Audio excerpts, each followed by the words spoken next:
Hey, what is going on, guys? It's Young here, and today I'm back in our Fortnite video. And in today's video, I'm going to be giving you guys some tips and tricks on how to get better, how to play smarter, how to improve in this game. I'm going to show you guys some things that I do and some really good ways to practice and improve in this game. So definitely stay to the end of the video if you are looking for some good tips when it comes to improving and getting better at this game. And before we get into the video, I'm going to be giving away 2,000 V-Bucks. So if you guys want a chance to enter this giveaway and win some free V-Bucks, all you guys need to do is to drop a like on this video. Make sure you guys do subscribe to the channel, turn on post notifications, and as well leave a comment down below of either your Xbox gamer tag, your PSN gamer tag, or Epic account. And you guys will automatically be entered into my next giveaway. So if you guys want some free V-Bucks, make sure you guys do enter the giveaway. And alright guys, let's go right to the video. Alright, so here in this video, I'm going to be giving you guys some tips and tricks to improve and to get better at this game. Some things that I do and some ways that I improve very quickly at this game.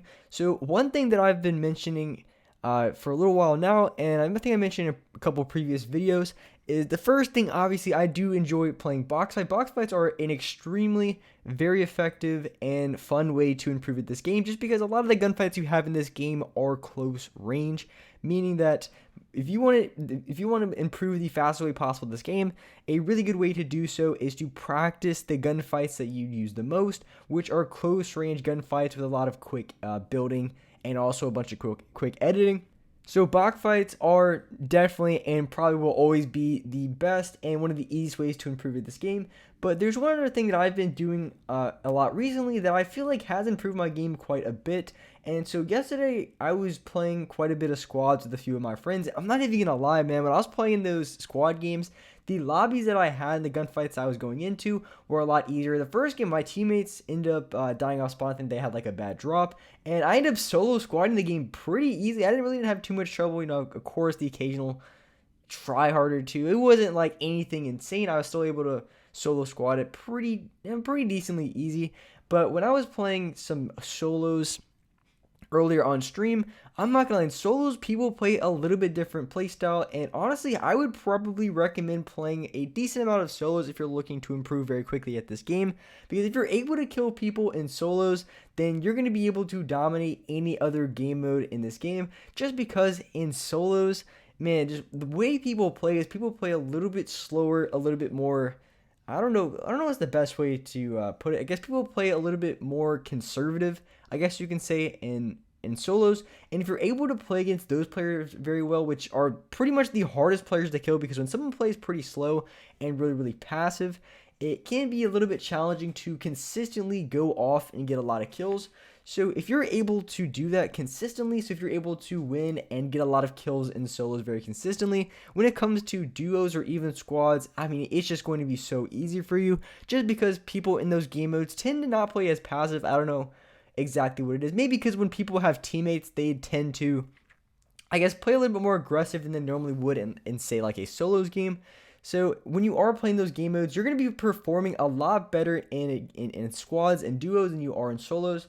So I really do recommend playing quite a bit of solos. That's something I've been doing for the longest time. I've played quite a bit of solos on stream. That's pretty much one of the only things I've been playing. I might play, I think they had the S&D, I guess, like practice tournament. I might end up playing a little bit of that. That was pretty fun. I ended up playing it yesterday. But as I was mentioning earlier, I usually play a lot of solos, but I've been playing just a little bit of duos and squads after stream, just to give it a try, just for some extra gameplay, just extra practice, I guess you can say. So I've been playing a little bit of squads and duos, and to be honest with you guys, it has been just a breeze, super easy, no problem. I feel like the people I've been going against are, in the most part, pretty decently casual. I really haven't had too many sweats I ran across, which is really good, meaning that I'm playing a lot better, getting way more kills in duos and squads versus in solo games. Because I remember when I first started playing this game, and even back in my season 6, season 7, just pretty much my entire time I've been playing this game, I've been playing mostly duos, and that's always been my favorite game. It wasn't until recently I started playing a lot more solos. I'm not even gonna lie, I feel like I've improved a lot more playing solos, even though I'm not dropping as many kills or getting as many wins because of the way the game is played. But I do feel like I'm improving quite a bit at this game.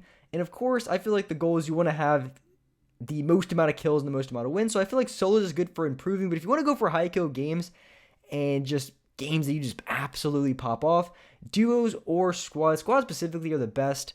For it, you don't want to play solos just because, like I said, I think solos is very, very good for improving. But if you want to go for high kill games and just pop off on the entire lobby, if you try to play solos, man, the way people play in this game, especially in Chapter 2, it's just a absolute disaster.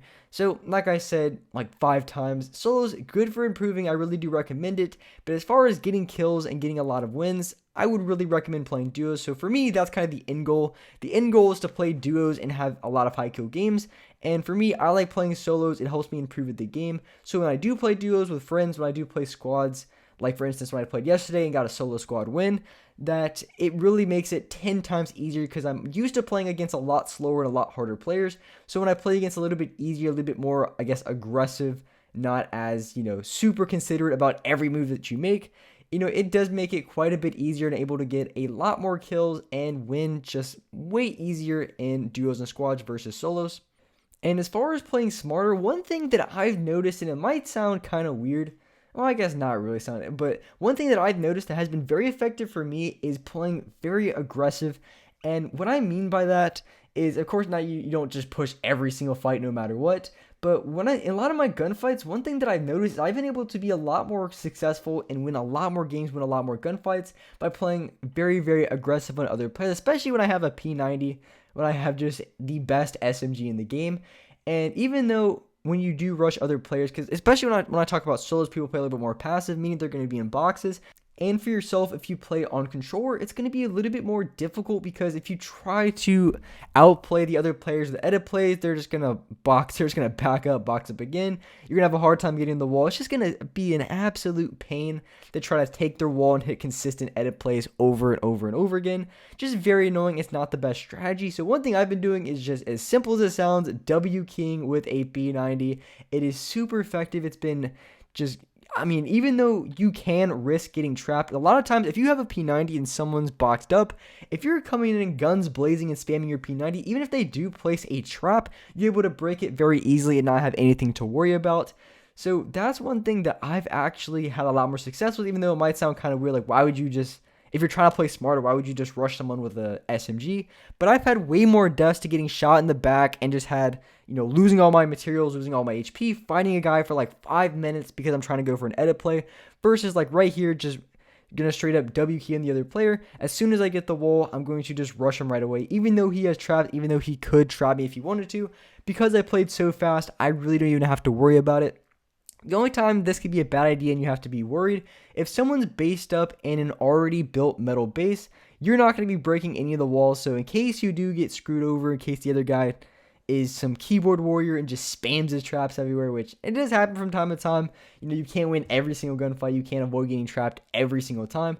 But if someone's boxed up in a wooden 1x1, which most people build out of wood in this game, it is super easy to break. You can pickaxe it in 2 swings, but you can easily go through it and just rip the other player through SMG and not have to worry about a dragged out gunfight, losing all your mats, losing all your HP. And just right there, I could have had a long gunfight against that player, but instead I just decided to just say screw it, just go for a full send push the other player. That's exactly what I did here, and telling you guys it is super effective and it is a super smart play just based on the way solos are played, because trust me, when you are getting shot from 3 different directions, 4 different directions, it is such a pain to lose games that way.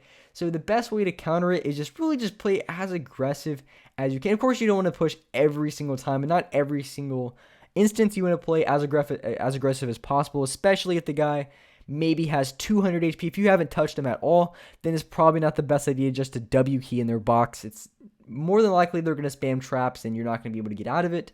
But maybe playing a little bit more aggressive can actually be a way smarter way to play the game, can help you improve and get a lot better at this game. And personally, I'd rather die to a trap or losing a gunfight from close range than dying to running out of materials, getting shot from 3 different directions.